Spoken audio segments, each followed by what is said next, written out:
안녕하십니까. 오늘 또다시 에스라의 나무 강단 강의를 이어가겠습니다. 성경의 어휘 연구, 성경에는 많은 어휘들이 있고 그 어휘들에 대한 성경적 의미를 추구하는 것이 이 성경의 어휘 연구의 목적입니다. 우리 앞에서 누차 말씀을 드렸기 때문에 이 사실들을 여러분들이 다 숙지하시리라 믿습니다. 오늘은 11번째 강의로서 믿음과 행함이라는 주제로 말씀을 드리겠습니다. 성경을 표면적으로 보면 어떤 부분에서는 믿음을 강조한 것 같고 어떤 부분에서는 믿음만 가지고 안 된다, 행함이 있어야 하는 한다는 주장을 우리는 보게 됩니다.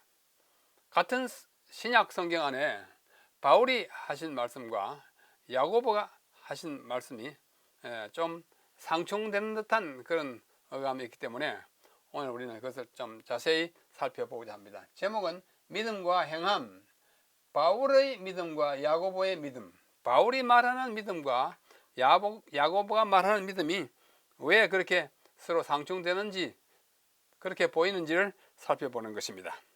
먼저 성경 말씀을 보겠습니다. 이쪽은 바울의 이야기입니다. 이쪽은 야고보의 이야기입니다. 바울은 갈라디아서 2장 16절에서 이렇게 말씀합니다. 사람이 의롭게 되는 것은 율법의 행위에서 난 것이 아니요 오직 예수 그리스도를 믿음으로 말미암는 줄 아는 고로 우리도 그리스도 예수를 믿나니 이는 우리가 율법의 행위에서 아니고 그리스도를 믿음으로써 의롭다 함을 얻으려 함이라. 율법의 행위로서는 의롭다 함을 얻을 육체가 없느니라. 여기 제가 행위 또 믿음 이렇게 색깔을 좀 다르게 칠했습니다. 이 구절을 그냥 표면적으로 보면 아하, 행함이 아니다, 믿음이다, 이런 느낌을 가지게 됩니다. 얼른 보면 그렇습니다. 반면에 야고보서 2장 24절로 26절을 보면은 이렇게 말합니다. 이로 보건대 사람이 행함으로 의롭다 하심을 받고, 행함으로, 믿음으로만 아니니라.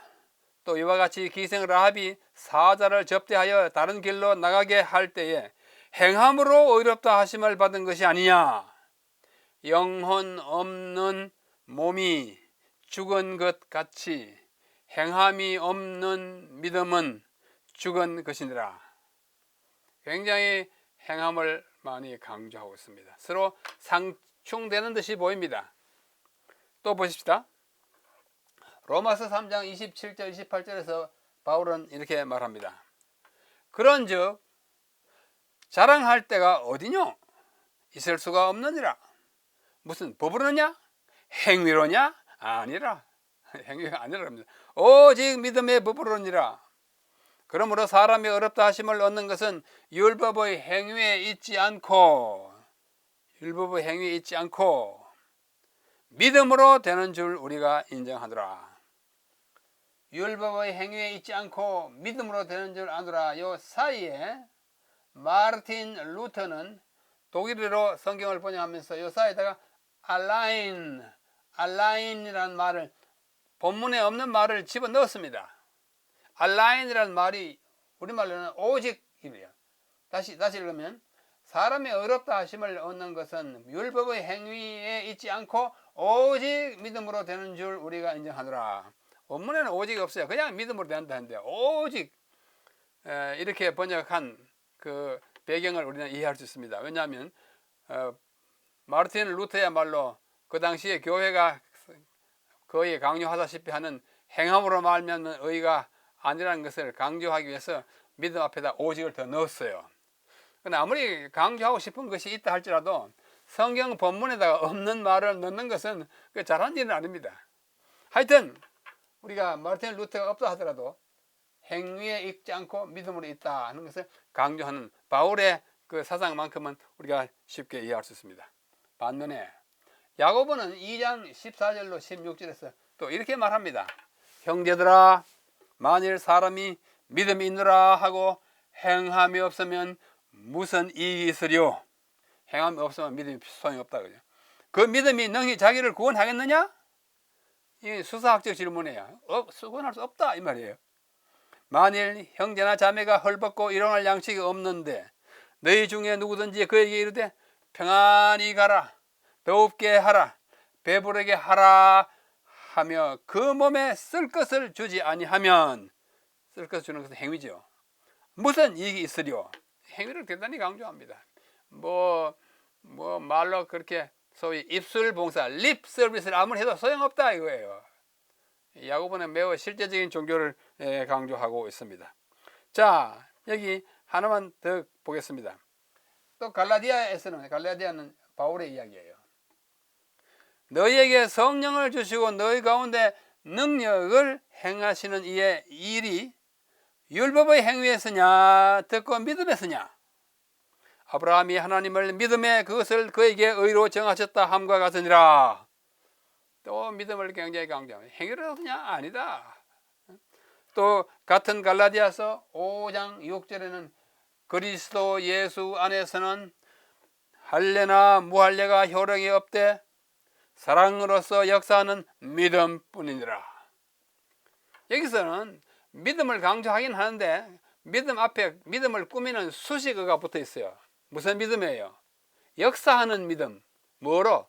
사랑으로서 역사하는 믿음. 아하, 단순한 믿음이 아니구나. 일하는 믿음, 역사하는 믿음. 무엇으로서? 사랑으로서 역사하는 믿음이 구원을 얻게 한다. 단순한 믿음이 아니라고 인정할 만합니다. 또 야고보는 말합니다. 2장 17절로 20절 좀 길죠? 이와 같이 행함이 없는 믿음은 그 자체가 죽은 것이라. 죽었다 합니다. 혹이 가로되 너는 믿음이 있고 나는 행함이 있으니 행함이 없는 내 믿음을 내게 보이라. 나는 행함으로 내 믿음을 내게 보이리라. 그렇게 주장한다 그거예요. 네가 하나님은 한 분이신 줄 믿느냐? 잘하는도다. 조금 비아냥하는데 말씀이에요. 너 믿느냐? 잘한다. 귀신들도 믿고 떤다. 귀신도 믿고 떤다. 아, 허탄한 사람아, 행함이 없는 믿음이 헛것인 줄 알고자 하느냐. 굉장히 서로 상충되는 듯한 말들을 써놓고 있습니다. 바울은 로마서와 갈라디아서에서, 야고보는 그것은 야고보서에서 아주 줄기차게 행함을 강조하고 바울은 믿음을 강조합니다. 자, 우리가 조금 더 자세히 이 바울이 생각한 그 믿음이 어떤 믿음인지 한번 보겠습니다. 바울이 생각한 믿음이 어떤 거 아니에요. 로마서 1장 초반에 이렇게 말합니다. 그로 말미암아 우리가 은혜와 사도의 직분을 받아 그 이름을 위하여 모든 이방인 중에서 믿어 순종케 하나니. 로마서의 알파입니다. 알파는 처음이죠. 알파와 오메가, 처음과 마지막, 끝. 로마서의 알파를 뭐로 장식하는 거니? 믿어 순종케 하나니. 그냥 믿게만 하니 하지 않고 믿어 순종케 하나니라고 순종을 덧붙였어요. 순종이 따라오는 믿음을 바울은 강조하는 것입니다. 반면에 로마서의 맨 마지막 장, 이건 첫 장이잖아요. 마지막 장 26절에 보면 이제는 나타나신 바 되었으며 영원하신 하나님의 명을 조차 선지자들의 글로 말미암아 모든 민족으로 믿어 뭐하게 하시려고? 순종케 하시려고 알게 하신 바 그 비밀의 계시를 쫓아낸 것이니. 로마서의 오메가 16장은 오메가 맨 끝부분이에요. 이건 1장의 첫 부분이에요. 로마서의 알파와 오메가는 똑같습니다. 믿어 순종케 하나니, 믿어 순종케 하나니. 아하, 바울이 로마서에서 강조하는 믿음은 순종을 따라오게 하는 믿음이에요. 그냥 나는 예수를 믿는다, 끝. 그게 아니고 믿음이 어떻게 해야 돼요? 그분의 말씀을 따라 순종하는 거예요. 그게 진짜 믿음인 것입니다. 로마서의 알파와 오메가는 믿기를 강조하긴 하되 믿어서 순종이 따라오는 믿음을 강조하고 있는 것입니다. 또 갈라디아서 같은 바울이 쓴 기록에 보면 그리스도 예수 안에서는 할례나 무할례가 효력이 없대. 조금 전에 보았어요. 뭐라? 사랑으로서 역사하는 믿음뿐이니라. 사랑으로서 역사하는 믿음은 믿어서 순종이 따라오는 믿음이에요. 바울의 글 안에서 일관되게 말하는 것은 믿음은 믿음인데 어떤 믿음이에요? 사랑이 있어서 그것이 일하는 믿음, 역사하는 믿음, 순종하는 믿음인 것입니다. 그게 바울의 믿음이에요. 아, 나는 믿는다, 나는 구원받았다, 그거 아니에요. 아닙니다. 그래서 바울의 믿음은 순종이 따라오는 믿음, 순종하는 믿음이에요. 바울의 믿음은 순종이 없이 그냥 머리로만 인정하는 믿음이 아니에요. 다시 말해서 방금 읽은 갈라디아 5장 6절처럼 사랑으로서 역사하는 믿음, 사랑, 역사, 믿음이 이어지는 그런 믿음이 바울의 믿음입니다. 바울의 믿음. 단순한 인정, 하나님, 예수님이 우리를 구원하셨다, 십자가는 나를 위해서 돌아가신 주님의 희생이다, 인정하는 또는 마음으로만 믿는 것이 아닙니다. 뭘로 믿어요? 행동으로 그 순종을 나타내는 믿음이에요. 이것이 바울의 믿음입니다. 분명하죠? 아주 분명합니다. 그러면 야고보의 믿음은 어떤 믿음이냐? 행함이 없는 믿음이에요.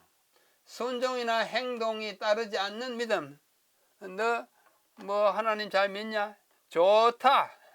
잘한다. 마귀도 그 정도는 믿는다. 그런 믿음이에요. 믿음인데 뭐예요? 행위나 순종이 없는 믿음이에요. 다시 말해서 지적인 수긍, intellectual consent, 지적으로 수긍한 것에 불과한 믿음. 예수님 나 구주인 걸 믿어, 하나님이 창조자인 걸 믿어, 성령님이 존재하는 걸 믿어. 그 믿음은 어떻게 됐단 말이에요? 믿고 나서 그 삶의 변화가 없고 그의 말과 일과 행동에 아무런 그리스도인의 냄새가 풍기지 않으면 그러한 믿음은 쓸모없는 믿음이라고 야고보가 강조한대. 바로 그 믿음은, 야고보의 믿음은 이런 것이 없는 지적 수긍에 불과해. 안다, 끝. 그런 믿음을 가지고는 구원 못 얻는다 하는 것입니다. 그래서 야고보가 말했죠. 마귀도 믿고 떤다. 마귀의 믿음이에요. 마귀는 뭘 믿어요? 마귀야말로 누구보다 더 잘합니다. 하나님이 창조했다는 것. 그렇죠? 예수님이 우리의 구주라는 것 알아요. 그러나 그것은 예수님의 그러한 그 하신 한 역사를 받아들이지 않기 때문에 그러한 지적인 수긍에 불과한 믿음은 야고보가 소용없다고 이야기하는 것입니다. 그렇죠? 지적인 수긍 가지고는 구원을 얻지 못합니다. 자, 결론. 사람이 어렵다 하심을 받는 것은 뭐로 된다? 믿음으로 된다. 맞아요. 대전제입니다. 믿음이 없이는 기쁘시게 할 수 없어요. 믿음이 없이는 우리가 구원받을 수 없어요. 믿음이 없이는 하나님이 우리를 창조하셨다는 것과 예수님이 우리를 구원하셨다는 것을 알 수 없어요. 그 믿음이 있어야 그 믿음이 우리가 구원을 받게 하는 요인이라고 하는 것입니다. 그러나 2번, 그 믿음은 단순한 표방이나 인정이 아니라 순종과 행함이 따르는 믿음이다. 이런 믿음을 해야 구원을 얻는다 그거죠. 지적인 수긍만 가지고 되지 않습니다. 활동하는 믿음, 사랑으로서 역사하는 믿음입니다. 이 바울과 야고보의 이야기를 쭉 종합하면 그렇습니다. 그러므로 우리 수학 공식 이렇게 넣어가지고 풀 때 A는 B다, B는 C다, 그러므로 A는 C다 할 때 그러므로 바울과 야고보는 서로 모순되지 않습니다. 왜 우리가 모순되는 것처럼 생각하는 거 아니에요? 바울이 생각하는 믿음과 야고보가 생각하는 믿음이 똑같은 믿음이다라고 할 때는 상중돼요. 그건 믿음이 아니에요. 바울이 생각하는 믿음은 순종이 따르는 믿음이고 야고보가 생각하는 믿음은 뭐예요? 순종이 전혀 없는 믿음이니까 상중될 수밖에 없어요. 그렇죠? 그러나 그들이 진정으로 의미한 것이 무엇인지를 깊이 생각하면 이 두 사람의 사이에 똑같이 성경 안에, 그것도 신약 안에 들어있는 두 부분이 결코 상충되는 것이 아니라 잘 이해하면 똑같이 부합되는 말씀이라는 사실을 오늘 깨닫게 되는 것입니다. 행함과 믿음, 바울이 말하는 믿음과 야고보가 생각하는 믿음, 그것이 무엇인지를 오늘 잠시 생각해 봤습니다. 믿음과 행함, 바울의 믿음과 야고보의 믿음, 이러한 인식하에 우리 야고보서를 읽으시고 로마서와 갈라디아서를 읽으시면 아무런 상충되는 것이나 이해 못할 부분이 없게 될 것입니다. 여기까지 함께 경청해 주신 것을 감사합니다. 다음에 또 다른 제목으로 여러분과 함께 공부하겠습니다. 안녕히 계십시오.